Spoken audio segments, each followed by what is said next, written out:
Lebih kurang 2 bulan, 600 personil Brimob Polda Sumsel yang di BKO ke Polda Metro Jaya guna melakukan pengamanan proses perhitungan suara sama penetapan pemilihan presiden dengan pemilihan legislatif kemarin akhirnya balik lagi ke Palembang, tepatnya di Makobrimob Polda Sumsel, di mana ke-600 Brimob Polda Sumsel ini disambut langsung oleh Kapolda Sumsel Irjen Polisi Firly sama beberapa pejabat utama Polda Sumsel lainnya.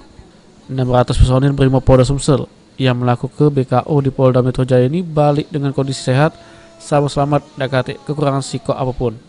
Selanjutnya sudah balik ke Palembang, 600 personil Brimob Polda Sumsel bakal jalan ke tugas lagi guna jago kondisi Kaptipmas di Sumatera Selatan.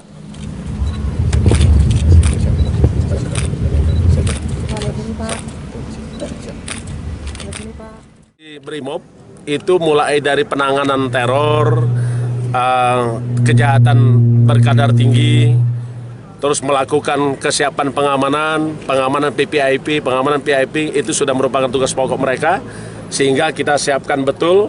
Dan ke depan kita akan masih ada tugas-tugas lain, tidak hanya yang rutin. Misalnya kita tahu bahwa di Sumatera Selatan ini ada ancaman antara lain kejahatan kekerasan, perampokan, pembunuhan, dan kita punya reserse mobil. Mereka memiliki kemampuan untuk deteksi, mereka kemampuan untuk penyelidikan, mereka juga memiliki kemampuan untuk bertindak cepat, sehingga itu akan kita manfaatkan Brimob kita untuk menekan kejahatan yang berkaitan. Selain itu, menghadapi kebakaran hutan, lingkungannya mulai mengancam wilayah Sumatera Selatan. Brimob Polda Sumsel juga mulai disiapkan buat antisipasinya sama bencana alam lainnya yang juga mengancam di wilayah Sumatera Selatan. Firman Hidayat, PAL TV.